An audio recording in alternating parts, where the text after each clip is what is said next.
E aí galera do canal do Mano Jogo, como vocês estão? Espero que todos estejam muito bem, porque hoje Shingeki no Kyojin número 133, cara, que capítulo, o Eren, o ultimato ali, e eu gostei, sabe por que eu gostei? Porque foi condizente com o que o Eren é durante todo o Shingeki no Kyojin e os pensamentos dele aí em diante. E isso mostra mais uma vez, o final de Shingeki ou vai ser uma coisa ou vai ser outra. Não tem como ter um meio termo nem nada. Bora conferir esse capítulo? Bora lá! Pra quem ainda não leu o 133, eu vou deixar o link aqui embaixo na descrição, só que ele está em inglês, beleza? E outra que não é a tradução original, não é a tradução original não é a tradução oficial, então pode ser que tenha um ou outro erro ali. De toda forma, começamos o capítulo com todo mundo com cara desanimado depois da Hanji ter morrido, né? E aí a gente vê o Onyankopon junto com o Armin dando uma olhada ali no combustível, quer dizer, pra ver se vai aguentar até eles conseguirem chegar lá no local e tal. Só que parece que não é tão simples assim, porém, na força de vontade ali o Onyankopon fala: Armin, cuida dos baratos aí, que eu vou continuar aqui em frente, tá ligado? Eu vou conseguir fazer funcionar aqui se só tem a missão de parar o Eren. Só parar o Eren. E bom, esse capítulo ele abordou algumas coisas ali que a gente tava com dúvida faz tempo e graças a Isayama fomos respondidos, beleza? Mas eu conto mais pra frente. Bom, o Armin já começa iniciando ali falando qual vai ser como que a gente deveria bolar o nosso plano. A Pieck, ela explica como que funciona o corpo do Eren, mas eles ainda assim não sabem exatamente se realmente o corpo dele tá ali logo no comecinho, naquela cabecinha, ou se ele tá em algum outro lugar daquele corpo enorme dele a gente fala de dinossauro, mas ali ela menciona como se fosse um inseto. E a Pieck, ela ainda dá a opção do quê? De destruir tudo. Então o Armin chega lá e ó, igual você fez com o Porto, Armin, pega o teu colossal e ó, pum, fuzila o Eren. É o único jeito. O Armin já mostra aquela cara de preocupação, tipo, ele não quer realmente matar o seu amigo, ou ex-amigo, e ele sempre coloca ali: gente, eu acho melhor eu conversar com o Eren primeiro, antes de eu ter que fazer isso, né? Porque é uma boa opção eu acabar com tudo, como Titã Colossal. Mas eu vou fazer isso em último recurso. Eu quero primeiro ter a chance de falar com o Eren e tentar fazer ele mudar de ideia. E aí o Levi, ele aparece como cabeça pensante ali, principalmente porque, olha que legal, o Levi tá dando a ideia de, se a gente encontrar o Zeke e matar o corpo do Zeke, embora a gente não saiba onde tá o corpo do Zeke. Porque o Zeke tem o sangue real. Se o Zeke morrer, vai ter uma desconexão do Eren com o sangue real e talvez aí haja a possibilidade de cortar o efeito da coordenada e a gente conseguir salvar o mundo inteiro. É uma boa tática, porém, gente, eu vou colocar aqui um entre aspas que é meu, tá? Que eu tô achando, eu acho que funcionaria até esse plano do Levi, só que eu acho que como o Eren conseguiu chegar ali, mais ou menos nos caminhos, até a Ymir, e meio que convencer ela ou se unir a ela, se ela já estava pensando em fazer isso faz tempo, eu acredito que não vai funcionar mais. Aqui pra mim é uma suposição, porque eu reassisti, gente, Shingeki no Kyojin com um amigo meu, depois eu vou talvez até fazer um vídeo com isso, com as impressões dele, é um amigo não otaku e tal. E eu reassistindo, eles sempre falavam que os caminhos tal levavam pra coordenada. Será que esses caminhos também que levavam pra coordenada, no final, eles levavam pra coordenada pro objetivo que a Ymir queria desde o começo, que era varrer o mundo inteiro? Não tô querendo dizer que o Eren tá sendo controlado, ele tá agindo em favor da Ymir porque ele também queria essa ideia, mas mais ou menos como se fosse a vontade da Ymir desse tempo todo varrer o mundo inteiro. O que vocês acham? Comenta aí. E então o Levi tá ali, né, e pá, né, ele tá comentando sobre isso, e se for pra matar o Zeke, ele que vai matar, né, porque ele já teve algumas chances e não conseguiu aproveitar. E a outra chance ali, o Zeke explodiu tudo, geral ali. E todo mundo começa a se decidir que querem parar o Strond. Então Jean fala, o Cone fala. E aí a gente entra numa parte, né, que é o do capítulo O nome do capítulo é Sinners, né? Ou seja, pecadores. Então eles começam entre si a falar, tipo, putz, a gente tem que fazer de tudo pra parar o estrondo, a gente já matou nossos companheiros, nossos próprios companheiros, né? E a ficha deles caiu, né? Eles estão arrependidos pelo que eles fizeram. Tipo, eles tiveram que matar os companheiros deles pelo objetivo, vamos falar assim, por algo maior. Então agora eles entendem muito mais o Bertold, o Rainer, a Pique, todo o pessoal de Marley que foi lá matar. E aí todo mundo meio que começa, entre aspas, se desculpar. Eu não acho que eles estão se desculpando e nem se perdoando, mas estão entendendo o que o Bertold estava fazendo, o que o Rainer estava fazendo, principalmente quando eles traíram lá a confiança dos seus amigos e mataram geral e vazaram ainda de Parades.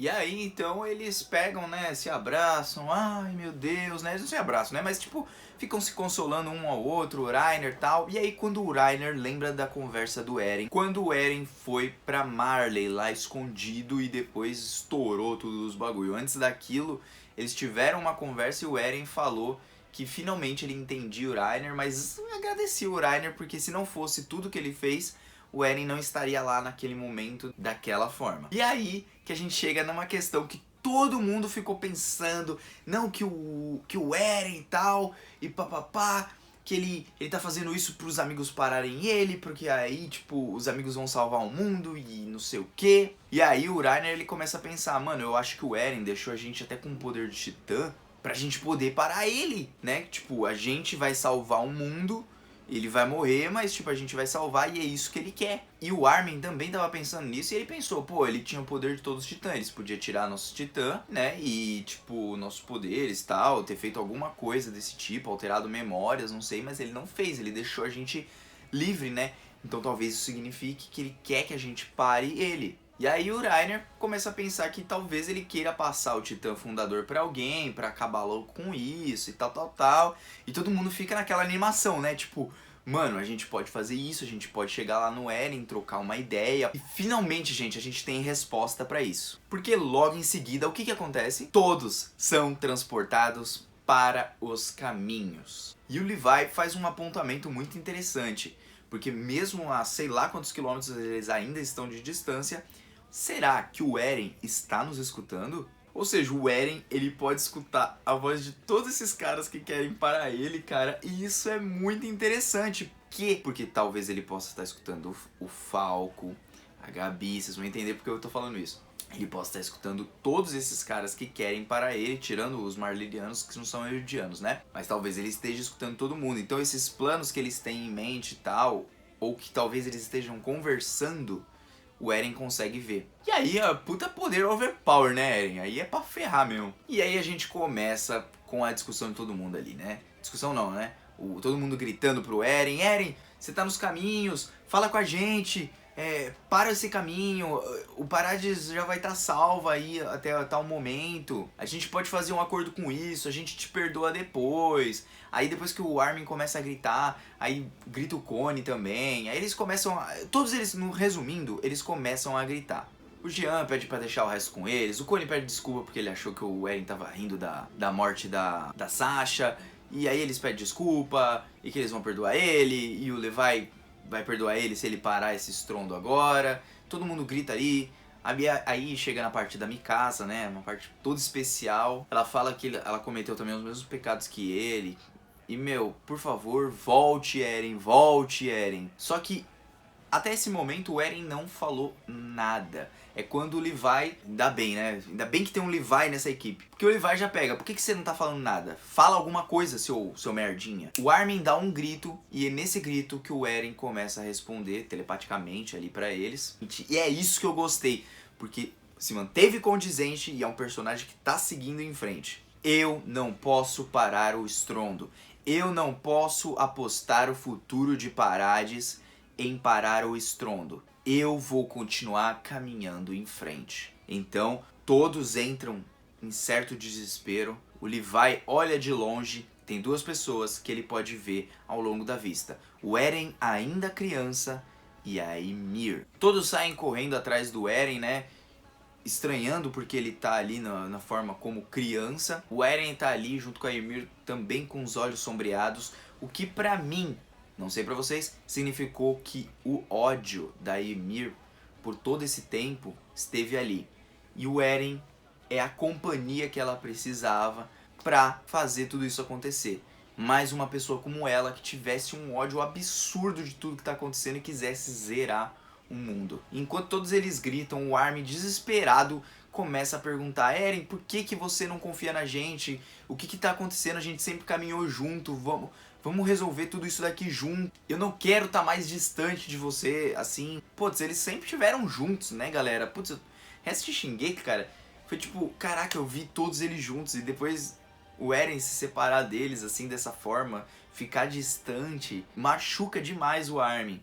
E é então que o Eren, ele diz o seguinte: se atentem porque talvez a tradução seja um pouquinho diferente depois no final, mas ele diz que ele pegou a liberdade do mundo inteiro para chegar na liberdade dele. Ou seja, ele vai detonar todos no mundo para ele ter a liberdade dele, para ele poder viver em liberdade. Porque o mundo tirou a liberdade dele de sair das muralhas, de poder viver. Então ele tirou a liberdade daquele mundo para chegar na sua própria, para chegar na sua própria liberdade. Mas eu não vou tirar a liberdade de vocês, eu não vou roubar ela de vocês. A sua liberdade é sua, vocês são livres. Sua liberdade para poder salvar o mundo ou a minha liberdade de continuar seguindo em frente. Se um dos dois quiser vencer, nós vamos colidir. E aí, quem estiver vivo é que vai contar a história. Apenas há uma solução.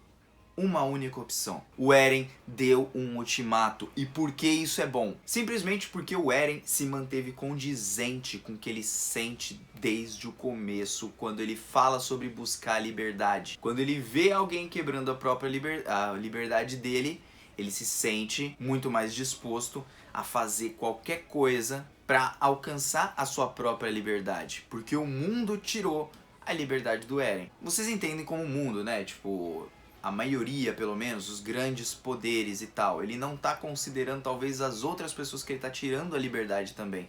E eu queria que ele respondesse essa pergunta. Porque o mundo é muito vasto de você dizer: ah, o mundo tirou a minha liberdade. A não ser que com esse poder da coordenada ele consiga ouvir o mundo inteiro e ele saiba que o mundo inteiro, no final das contas, vai querer matar ele. Ou que ele veja um futuro que, se ele não fizer isso, eles vão morrer de todo jeito, de qualquer forma. E por isso ele tá fazendo isso. Porque senão não tem significado ele matar pessoas inocentes, como ele mesmo tava chorando, pedindo perdão para aquele menininho estrangeiro quando ele foi pra Marley lá, ele tava com a galera em Marley. Isso foi muito bom, queria que vocês comentassem aí o que vocês acharam. E o Armin fica confuso, então por que você trouxe aqui se só tem uma opção, né? E aí o Eren responde: porque não há necessidade de conversa. Não adianta vir com discurso, não vai ter jeito.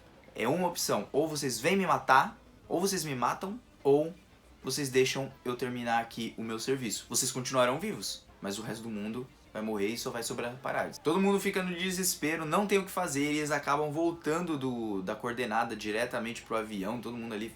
O Nekopon fica: putz, mano, o que aconteceu com vocês? E todo mundo fica desiludido, sem esperança alguma, quando o Levi pergunta pro Armin: o que a gente faz então, capitão? Enquanto a Mikasa tá em prantos, tá todo mundo em prantos, a gente...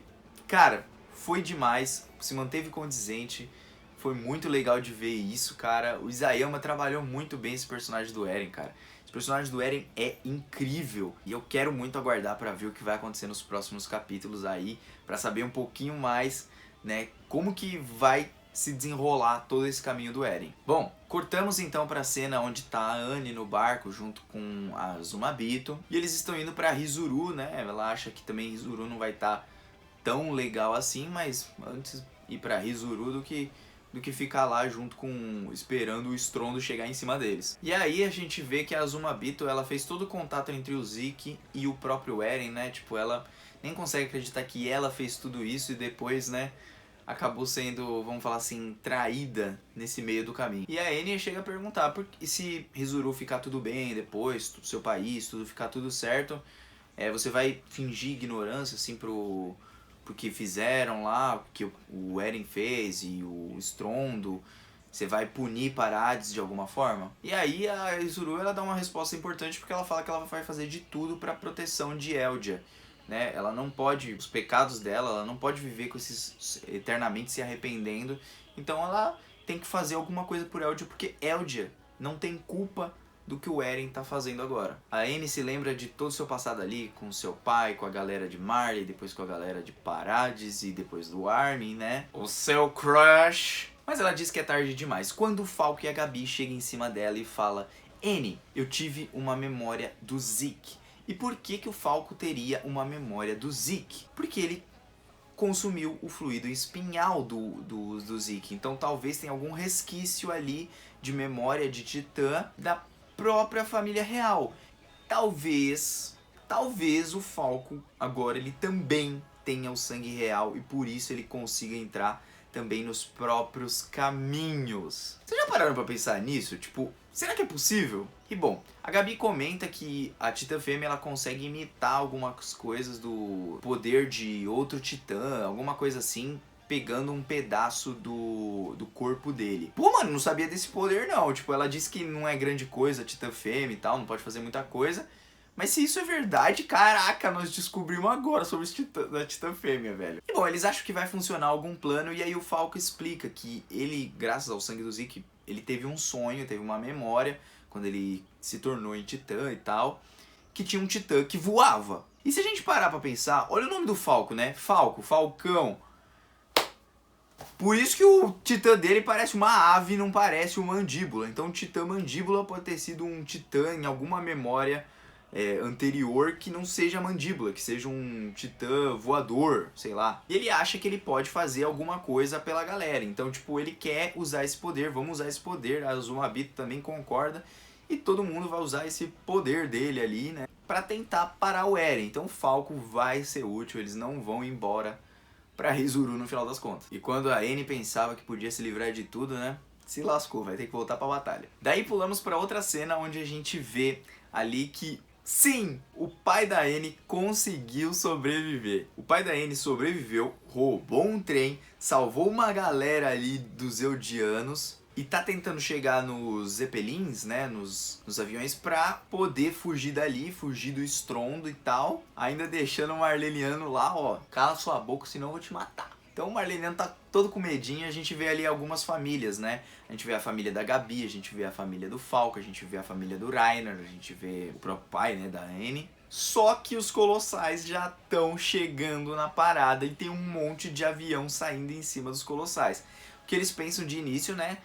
Pô, mano, os caras já estão fugindo, a gente não vai conseguir pegar o avião. Só que não, esses aviões eles estão lá pra soltar as bombas, tudo em cima dos Colossais e o Eren está naquele local. A batalha final começa. Tem um monte de avião caindo lá, vai soltar um monte de bomba em cima dos Colossais. Será que isso vai adiantar? Eu acho que não tanto. Tem muito Colossal ali. Tem o Eren também ali no meio. Não sei se o Eren consegue lutar naquele formato dele muito estranho, né? Mas e aí termina o capítulo. Shingeki no Kyojin, grande capítulo, maravilhoso. A gente vê várias coisas acontecendo e o que eu quero mais destacar é: o Falco pode ser a salvação de todos, por ele ter o sangue real e talvez conseguir chegar na Ymir. E por que o Falco? Porque o Falco também é uma criança. Então quando a gente vê ali o Eren, a Ymir e tal, a gente não sabe o que aconteceu exatamente com o corpo normal do Eren, deve estar ali, né, normal. Só que e se o Falco ali como criança, vamos falar assim, conseguir quebrar esse laço ali, cortar isso daí que tem a conexão entre o Eren e a Ymir? Aí, tipo, pode ser que o plano do Eren vá pro Quinto dos Infernos e depois matem ele, acabem matando ele e no final das contas ele vai morrer. Eu não acredito nisso. Eu acredito que ali é Eren, ele não tem...